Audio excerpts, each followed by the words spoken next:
Hi, I'm Ewan Blakey, Senior Pastor of Oasis Church. I hope this message gives you hope and helps you take your next step on your Christian journey. We'd love to invite you to come and see us in person at 10 a.m. on Sundays or join us live every Sunday on YouTube. For more info, visit our website, oasischurchperth.com. Hey, this week has been pretty hectic for American politics. I don't know if you know, but there was a second assassination attempt on Trump's life. Now, regardless of your opinions of the man, I'm just relieved that he is still alive. And he put out a statement basically saying that he's going to come back stronger than ever. He does this all the time. But did you know that the last assassination was on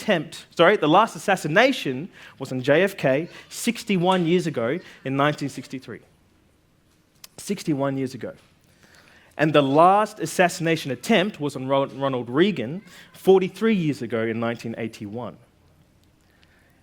And now in the span of 2 months, we've had 2 attempts on a US president, or a US person.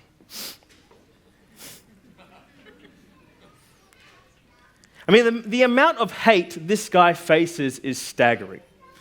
The abuse that people give him, the online abuse as well. I mean, when he put out his statement, there were people literally commenting, hey, if the first time didn't get you, the second time didn't get you, then third time is a charm. What gives people this confidence to boldly declare the end of someone's life? What drives someone to the point where they decide that they are going to take another person's life? You see, murder is wrong, but it is a surface symptom to what's going on deeper within. And it seems that there is something within us that is innate, almost even primal, that left to its own devices to grow without healthy hindrance leads a lot of us to an uncontrollable state. A raging fire that when decisions are made amid is always regretted. And that is the consuming fire of anger. Bernard of Clairvaux said, anger is a dangerous fire that consumes the soul, making it unfit for the love of God and neighbor. Anger, from Thomas Aquinas, he said, anger is the passion that is most dangerous and needs to be most carefully restrained, for it can so easily take over reason and lead to sin. And Bruce Banner said, I'm always angry, and proceeded to grow into a large green rage-filled monster and punch an alien snake in the face. We're talking about anger today. I had to put in a Hulk reference in somewhere, but we're currently in a new series called Learning to Live. Turn to your neighbor and say, Learning to Live. And it is a series all about putting on the character of Christ, or in other words, soul training by studying Jesus and how he lived. You can call this discipleship, you can call it apprenticeship, whatever it is. Being a Christian means life formation.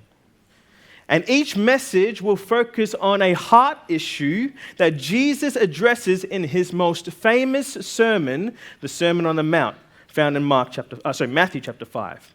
And the very first issue of the heart that Jesus addresses is that of anger. So let's have a look at what Jesus says about anger in Matthew chapter 5. It should be on the screen behind me. You have heard that our ancestors were told, you must not murder. If you commit murder, you are subject to judgment. He's quoting from the Old Testament here.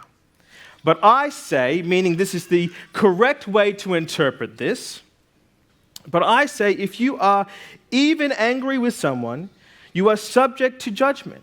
If you call someone an idiot, you are in danger of being brought before the court. And if you curse someone, you are in danger of the fires of hell. So what has anger got to do with murder? Now, first we need to understand that Jesus isn't saying that we must never get angry. which, by the way, is an impossible standard, right? Instead, he says, if you get angry, or in other translations, when you get angry. And anger comes in many forms. In fact, we see Jesus get angry quite a bit in the New Testament, both at his disciples and at the Pharisees, but probably the most famous instance is when he drives out the money changers out of the temple with a whip, angry because they have turned the house of God into a den of thieves. So Jesus got angry, and he understands that fiery emotion. But his anger was never about himself. It was always about others. As John Stott said, Jesus expressed anger, but only in response to hypocrisy, injustice, and evil. It was not the anger of a selfish heart, but of a compassionate heart that loved truth and justice.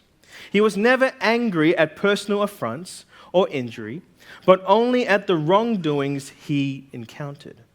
Jesus' anger was not destructive, but constructive. His anger was never uncontrolled, but it was always under the direction of love. And this is why he never sinned.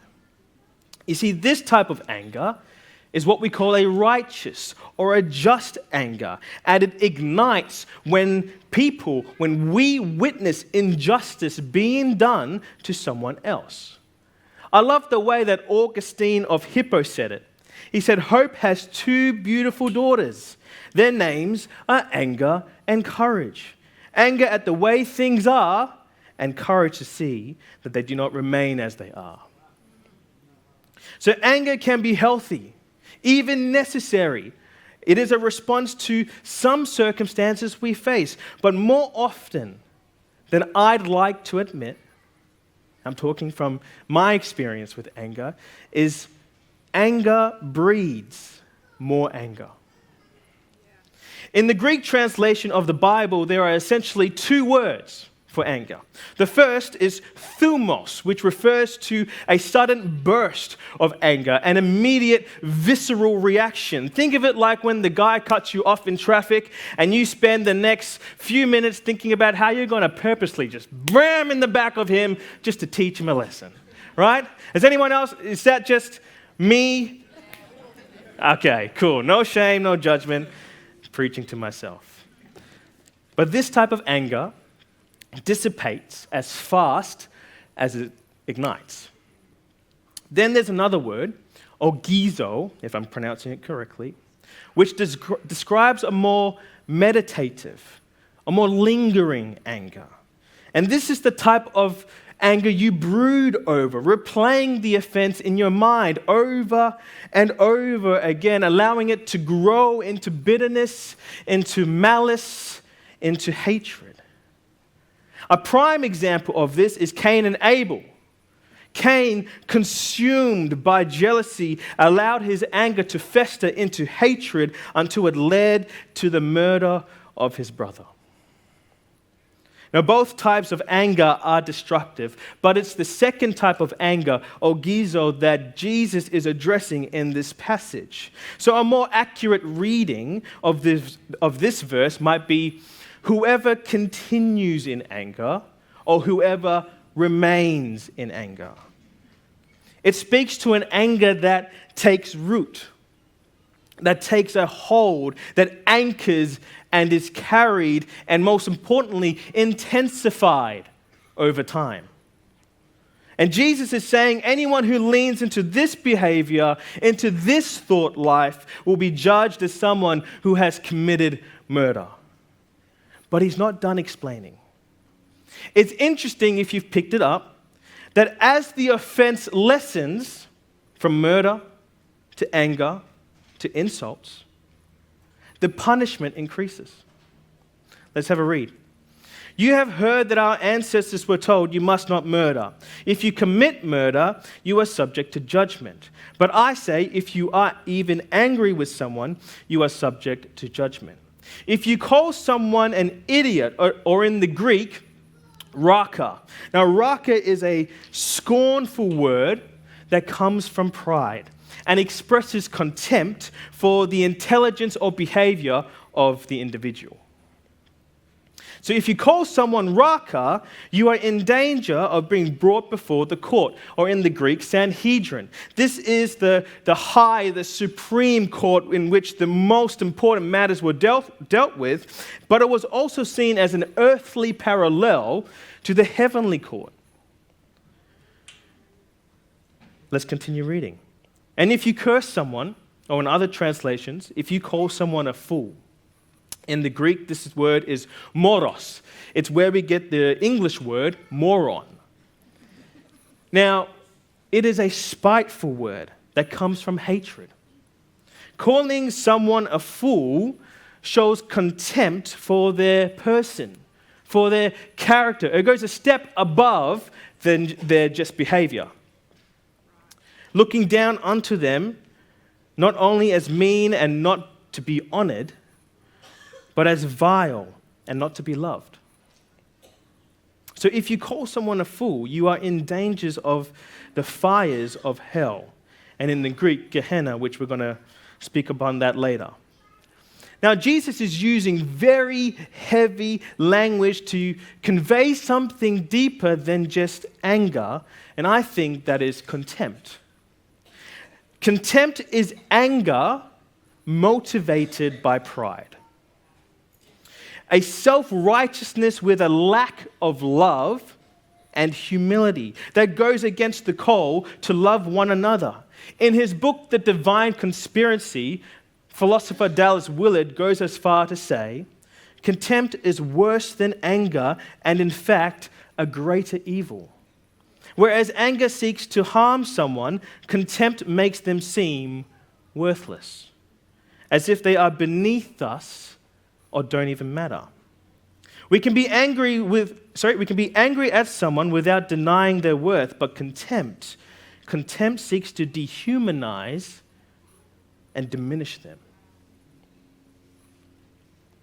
So it seems that Jesus is saying, when you give into contempt, you position yourself as the judge of someone's life and their worth.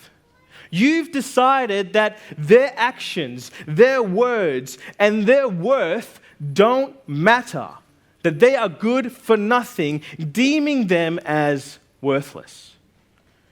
And this is the connection between insults, contemptuous anger, and murder. Because taking a life publicly declares that someone's existence does not matter. It has no worth. But Jesus warns us that we can do the exact same thing, strip someone of their worth just by the words you say and the thoughts that you think. Proverbs 15 verse 4 says, "The soothing tongue is a tree of life, but a perverse tongue crushes the spirit." You see, at the heart of all of this is, how do I perceive the worth and dignity of others? And Jesus calls us to be generous not only in our actions, but with what's going on within. And while most of us have never taken a life before, which is both right and good, true alignment with God's will goes deeper than just external actions. It involves refining our character, our attitudes, our emotions, our heart, so that even when we're tempted to devalue someone, we must remember it's by God's very existence that gives another person their worth. This means that every person we encounter is of sacred value.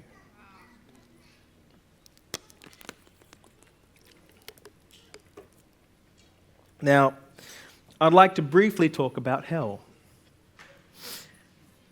which is not an entirely helpful way to understand what Jesus means, simply because of the connotations attached to the word hell over the centuries we have lived. So, as said before, hell in the Greek is Gehenna. It is a Greek translation of the Hebrew phrase Gay Ben Hinnom, which means the valley of the son of Hinnom.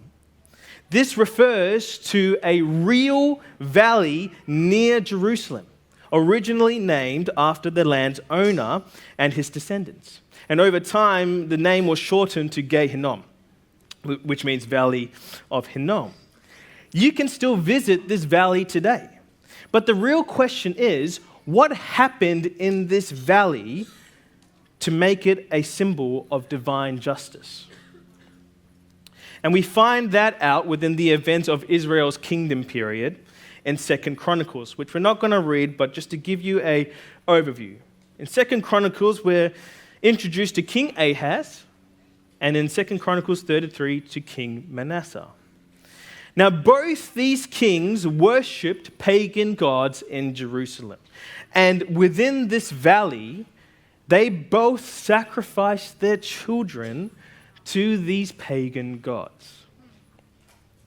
Now, child sacrifice is an abhorrent and detestable practice in God's sight. And the prophet Jeremiah, who lived during this time, declared God's judgment upon this valley. Jeremiah described that for the people who lit those fires and committed these detestable, unjust acts, that this valley would be a place of retribution by fire for the innocent blood consumed by fire. You're following me so far? The silence is unnerving. And so the ancient Near East people would have understood what Jesus meant when he said this phrase. Hence why Jesus doesn't feel the need to explain it. Jesus uses this imagery to make a point. He doesn't necessarily speak of hell as a future event, as something to come. I believe Jesus is making a claim to the here and now. Just imagine right now, if the statement is true, if we can bring heaven to earth, then the opposite may be true as well. Our words have power here and now. Even small insults like calling someone a fool can create contempt and start a fire that harms both others and ourselves. As Jesus says later on in the Sermon on the Mount, do to others whatever you'd like them to do to you. And God takes this seriously because our anger and contempt spill into our actions, creating a kind of hell in the present, not just in eternity. So on one level, Jesus is telling us that the same inner space that fuels sarcastic insults and degrading remarks and scornful pride, which, by the way, is a place that we've all been before, is this very same place that can lead to murder. But on a deeper level, Jesus warns that the longer contempt grows, the more destructive it becomes. Not just to the person we're angry at, but to our very souls as well. And Jesus warns that this path leads only to destruction, or what he refers to as hell.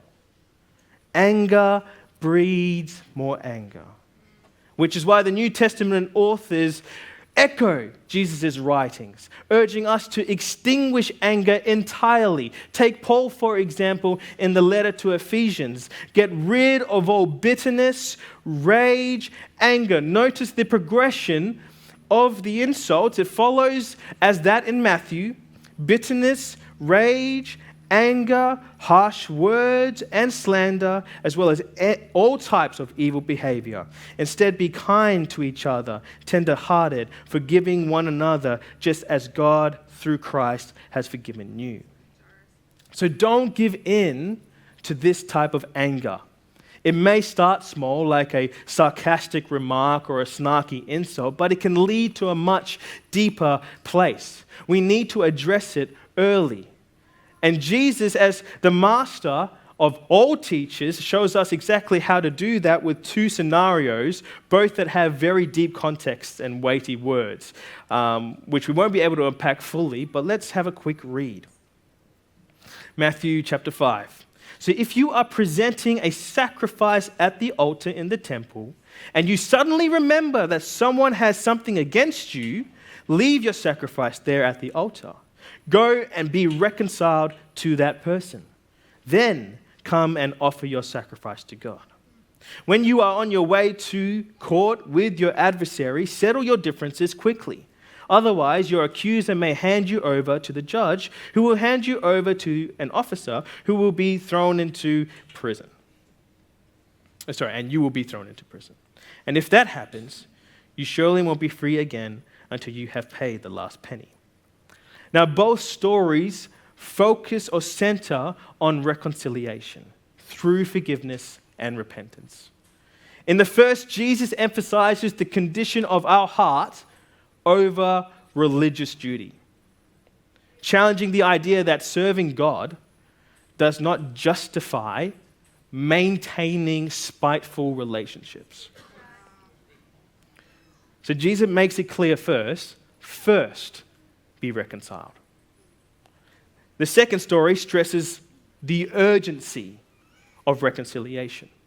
And again, the New Testament authors take this and echo this throughout the New Testament scriptures. Take Romans, for example. Do all that you can to live in peace with everyone. Or Ephesians.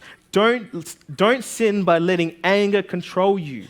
Don't let the sun go down while you are still angry, for anger gives a foothold to the devil. Or in the book of James, you must all be quick to listen, slow to speak, and slow to get angry. Human anger does not produce the righteousness God desires. These passages, and not limited to, remind us that our relationship with God is deeply connected to our relationship with others. How I speak to my wife, how I treat my children, what I think about my neighbor who keeps leaving his dog's nuggets on my lawn. Every single relationship is rooted in forgiveness. Worship team, you can join me. And as long as I feel superior to someone else, thinking that I am better or more deserving, I will struggle to forgive. True forgiveness requires deep humility, where we recognize the power of God's grace given to us.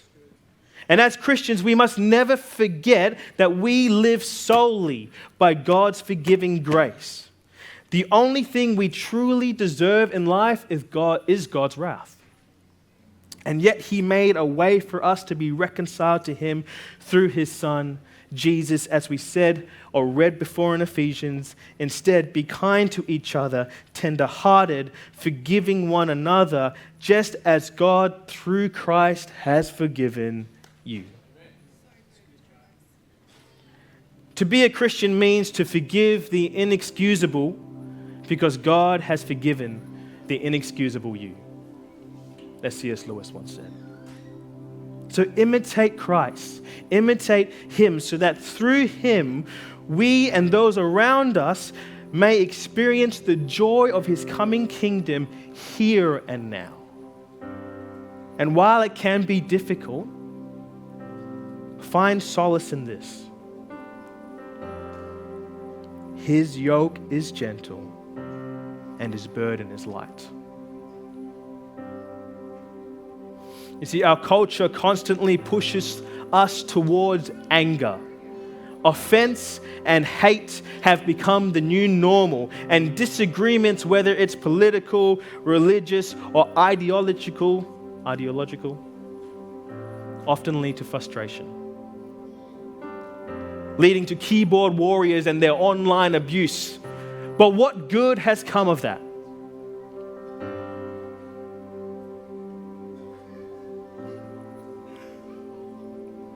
Anger breeds more anger. It deepens division and leads to the degradation of life. Jesus, however, offers a different way. He challenges us to go against the culture, not with anger or pride, but with love. And in a world full of hate and ego, we are called to show grace, forgiveness, to reconcile, to become true peacemakers. Martin Luther King, he lived in probably the most divided time in history. Love is the only force capable of transforming an enemy into a friend.